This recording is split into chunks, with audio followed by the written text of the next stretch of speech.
Hi everyone, my name is Anne. Thanks for stopping in. You're watching Art on the Creek and we are in my home studio in Parker, Colorado.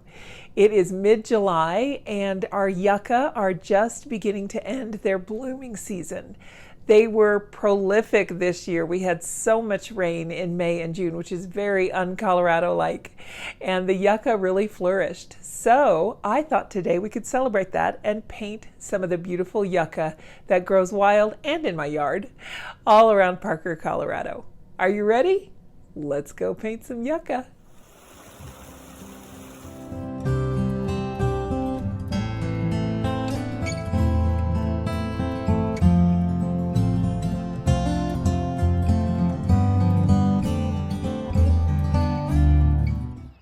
This is an average morning for me. Here is some film that I took on June 20th of this year, 2023. My daughter and I went out for an early morning walk and we met these guys. This is a group of white-tailed deer, 1 buck and 5 does, and they were out looking for food. We're just walking through some of the open space trails that are in our community, and the deer often join us. Part of the reason that they like coming through here so much is because we have a lot of natural vegetation that they love to eat. Yucca is one of the top things on their list. The Native Americans also used to use the yucca root to make soap. So very useful, very interesting plant. The leaves are like really sharp, spiky palm leaves. They come out like a broom that you've splayed out. They're very sharp. And these particular yucca, the blossoms were, gosh, they were up to my waist, and I'm not a short person. I'm 6'2", so that means that they were maybe 4 feet tall, really large. All right, the particular stalk that I want to look at is on the left, and it has some buds, and then one blossom coming this way and one down this way. And that's all I want to look at today. I might do the other one that's coming out this way too, just so we can have 3. But first, let's draw that stalk in. Just want to have it, I'm going to move this water out of my way here. I just want to have a slight angle on it. And I'm holding my pencil further back so that I can have a lighter line. I'm going to make that about, 1/4 of an inch, 3/8 of an inch, something like that. I hope you can see that. I'll make it a little bit darker. The pencil that I'm using today is a Faber-Castell. I really like this. It's a 2.5 HB and it has these little grippies on it. It's triangular. I really like this pencil. Let me see here. Let's put one of these blossoms here on the top. They're kind of pink. I guess technically that's not the blossom, it's the bud. But you know what? I am not a technical person when it comes to plants. It is enough for me to know that this is a yucca. But hey, if you want to know more about this plant and learn more about the specific parts and what each part's function is, go for it. That's just not in my DNA. I'm here to teach you how to paint one, that's all. So let's just have some fun with it, shall we? I'm just going to whip through this drawing because I think you can just print off the picture and trace it if you want to, or you can certainly draw it yourself and have a good time with that. Let me know though if you guys would like a line drawing. Put a note in the comments, and going forward I can try and make a PDF for you that's accessible by clicking on a link, and that way you can have something pre-drawn. If that's what you prefer, I'm happy to do that for you, whatever makes it easier, because if it's easy, then it will be fun. Let's use these Tracy LeBenson brushes. We haven't used those in a long time, and they're so wonderful. You can use any paintbrush that you like. I'm going to use this one. It is a goat synthetic blend, and I really like it for detail like this. Now, interestingly enough, there is a lot of purple mixed in with the green on this yucca, so let me get this green wet here. The green left on my palette here is a mix of phthalo green and Hansa yellow medium. And then I'm going to go into the pink. I really like this pink here, which is a quinacridone red. There we go. So what I'm going to do, I've got the red on my brush. I'll go in the green, and I'm just going to fill in this side here over here. I want to work on the stem first, just so I can kind of get my bearings. And when you look really closely at it, you can see there's a lot of mix of colors going on there. that red kind of lends toward a deep purple, and then it mixes with the green. So that's what I'm doing here, is trying to get those colors to mix on the page. And down here, I'm just going to leave this edge unfinished. So I am going to push that pigment all the way across. It's more red up here toward the top, so let's do that.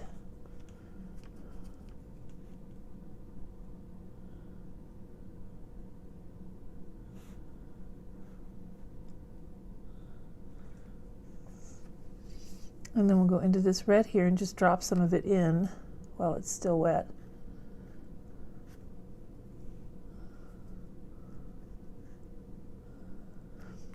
And then they can just play together on the page. A little too much there. And be buddies. There, I think I like that. The brush that I'm using is really crafted to come to a really hair-like point. And I really like that about this brush, but you certainly don't have to use a brush like this. You can use any kind of a round brush, I would recommend, that has a decent point for you. That'll be just fine for this yucca. All right, now when something like this happens, no worries, especially with this paper, we're just going to blot it right up and it'll be like it never happened. But what I do want to do is get some more green going. We want some yellow green now. So I'm going to go into this yellow and get a pile going over here. And a little bit of the Viridian. Very little bit. A little bit of Viridian goes a long way. There we go. I just really want a very light green. And now what I'm going to do is, let's start on this one over here. We're just going to get these petals wet. I keep calling this a Viridian green, but it's actually a phthalo green. It's a PG7 and it does stain, so with this a little really does go a long way when you're mixing. But it's such a good mixer. If you have it, definitely recommend using it as much as you can, because you can really get some neat ranges of colors out of it. And now I'm going to wet the entire blossom here because I want to leave it mostly white and just go in with some details. Go into this paint that we just did, and now I'll just put a little bit in very lightly.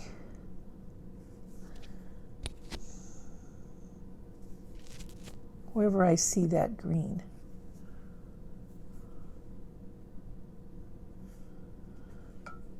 And we'll do the same thing with the pink. I'm going to go ahead and build a puddle over here with some of this pink. Well, friends, I am so sorry. I seem to be suffering from color amnesia today, a little bit of pigment forgetfulness. This is not quinacridone rose. It is quinacridone red, a PV19. And I'm going to mix it with the Blue Ridge Burnt Sienna, which is a PBR7. You know, I think I'm going to add just a touch of that ultramarine blue just to richen it up a little bit. There we go. That's perfect. All right, now some of these tips, now that when this is still wet, some of these tips have some red in them. If you've never done anything like this where you have just a little bit of paint that you're applying to a wet area that you don't want it to flow all over, it might be worth your time to practice it a little bit on the side before you go in and try with a real painting, an actual painting rather, because what you want to be able to control is the water levels. Your water on your paper has to be in such a way with the water on your brush so that when you put that paint down, that you're not picking up water from the paper. So you don't want to have a thirsty brush.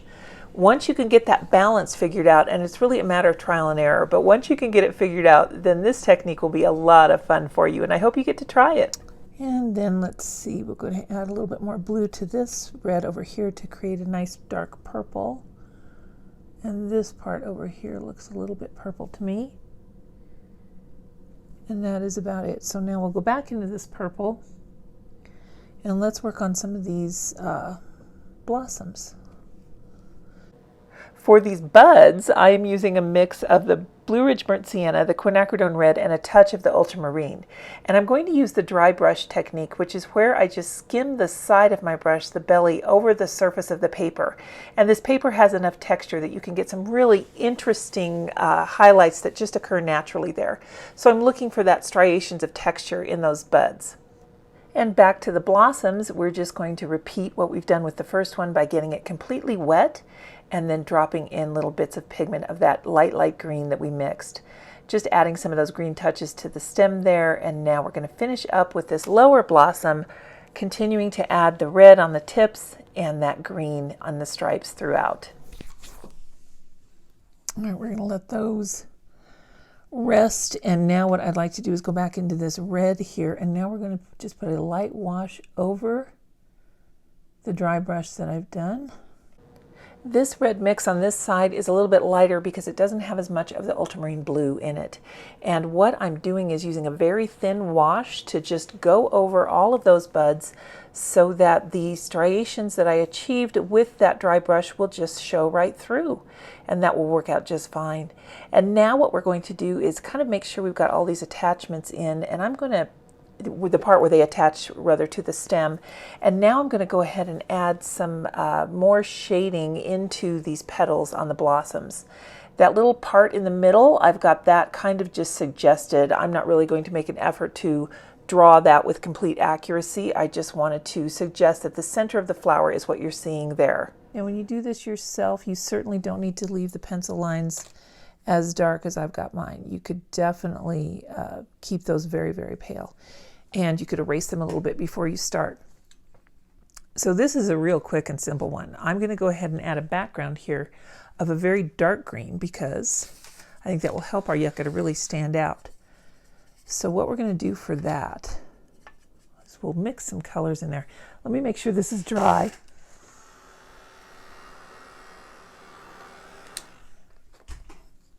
And before I do that, let me mix a little bit more of this burnt sienna and ultramarine. I want to make sure that I've got a good amount of gray here.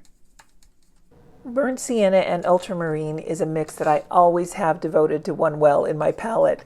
How about you? What is your favorite way to mix gray? I tend to use burnt sienna and ultramarine in everything, so for me that one works really well. I'm going to use that mix for my gray to just put a few shadows in before I get going on the background because I want to have anchor points. I want to be able to know how dark I need to go with that background and to still be able to show a contrast. And I'm just going to jump in with this background here. I've got a little bit of dark green left on the palette and I'm just going to mix more. That is a mix of that phthalo green, the quinacridone red, and a little bit of that Blue Ridge burnt sienna. It'll be a great granulator and it'll be a lot of fun. I'm going to turn this upside down, give myself a better angle, drop some water in here, get some forest cauliflower blooms going. It really adds a lot of texture and interest to your backgrounds. You know, there's a lot to be said for not doing a background. However, in this particular case, I think going ahead and going in with that dark background, especially one that's going to granulate and add some interest, is a good idea because we've got the very light blossoms of the yucca. Another thing that you can do is just go in very, very lightly. You could go in with clean water, and I definitely recommend getting very clean water and using another light mix of something that you've used already in this one. And I would suggest the gray, the ultramarine and burnt sienna mix. That would be another great background for you. There, I like that. I think I got a little overzealous over here though. Let me see if I can lift some of this off. I'll use a paper towel.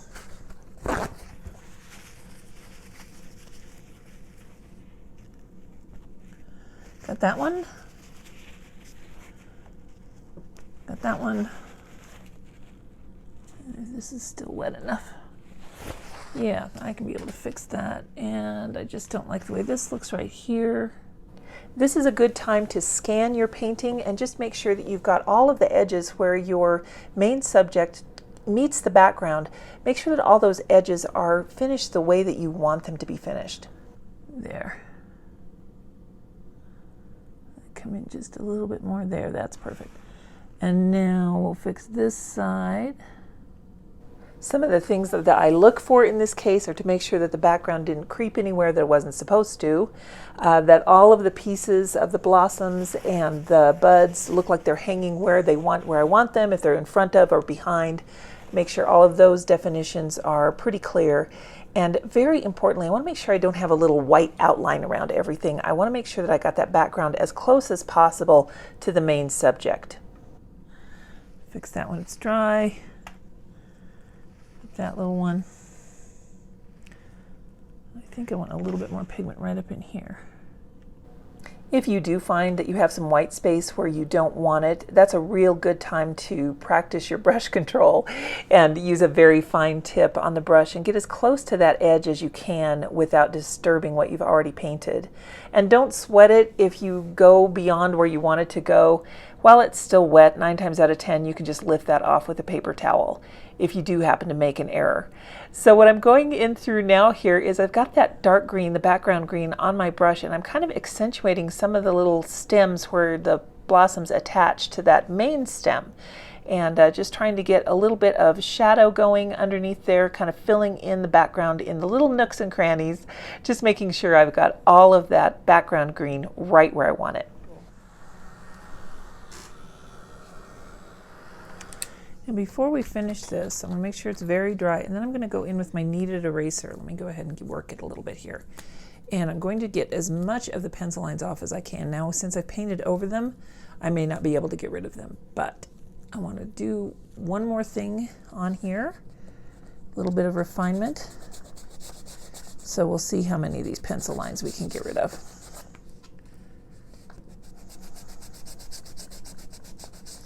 It will be some, not all. All right, so now I'm going to go in with the gray and refine these shadows. You see, as soon as I did that, I lost the definition.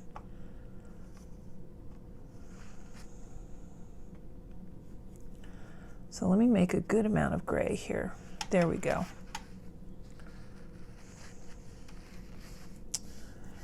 And now we're just going to pull this here.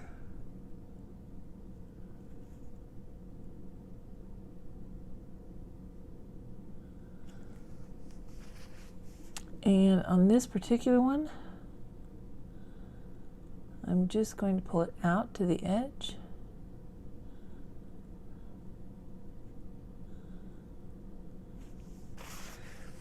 And then go in with a clean paper towel and just give it a blot. And that will give me a kind of mottled, shaded look that I really like. Let's see if I can loosen that one up.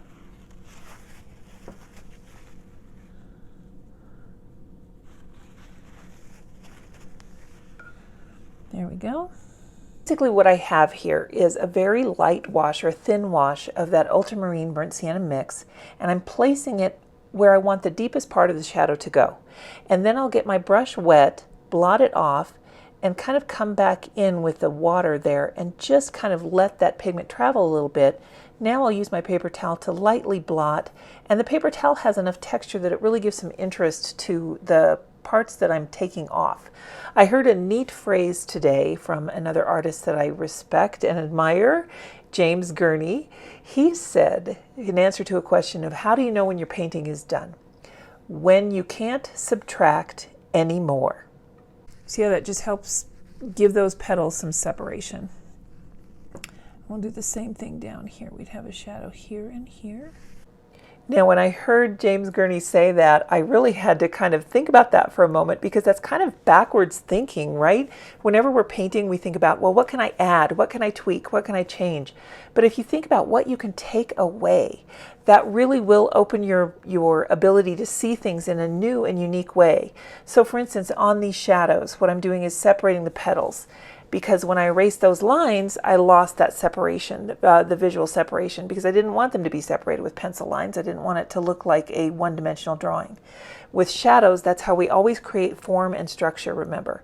So by putting in these thin shadows with the wash of the ultramarine and the burnt sienna, and then using the wet brush to spread it around, going in with a paper towel to lift it off very, very lightly, what I'm doing is I'm taking away the depth of that shadow.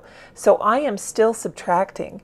And when I'm done with that subtraction, when I'm done taking away those depth of shadows, I will have a complete painting. So that's something that'll keep you up at night and keep your brain doing a little bit of mental gymnastics while you're painting. But if you can think of it that way, I just thought that was brilliant, and I thought it was a wonderful way to phrase it. So I wanted to be sure and share that with you. If you're not familiar with James Gurney, he does have a channel on YouTube. He is both engaging and talented, and I highly recommend watching his channel. You will gain many, many insights. If you were alive in the 90s, or if you had kids that were, you might remember Dinotopia. That is how I first encountered James Gurney, and have been a huge fan ever since. So I'll put a link to all of those things in the description down below. So you could think of this subtraction that I'm doing quite literally. I mean, I'm blotting off. That's pretty much taking away. But really think of it in a way of creating depth and texture. And right now I am taking away the flat appearance of the buds by adding a little more detail and shadow. So just adding a little more layer there, and that will help add some depth and dimension there while I was taking away the appearance of their two-dimensionality. So now I'm just tweaking the rest of it, and I think we're good. Now let me give this one final dry with the heat tool. I have found that if you intermittently dry the back as well, then you will have a lot less warping on your piece when you're all done. Now since I've got this dark background here, I think I'm going to sign it in this bleed-proof white. If you are unfamiliar with bleed-proof white, I definitely recommend getting some because it truly is a white that your colors will not bleed through. It is actually an ink. The one that I like to use is by Rowney. It's the Luma, and it does cover dyes, markers, and designer colors, which is gouache. And it rinses out with water, so it's perfectly easy to use. And there you have it. That's my interpretation of a yucca blossom. I hope wherever you guys are, the wildflowers are blooming and beautiful and worthy of painting. Thanks for hanging out with me, guys. We'll see you next time. Bye now. I really hope you guys enjoyed this one today. I don't think I mentioned the sketchbook I'm using is Arches. It is their cold press paper, and I love it. It's their travel journal. So thanks so much again. We will see you next time. Have a great creative week, everybody. Bye-bye.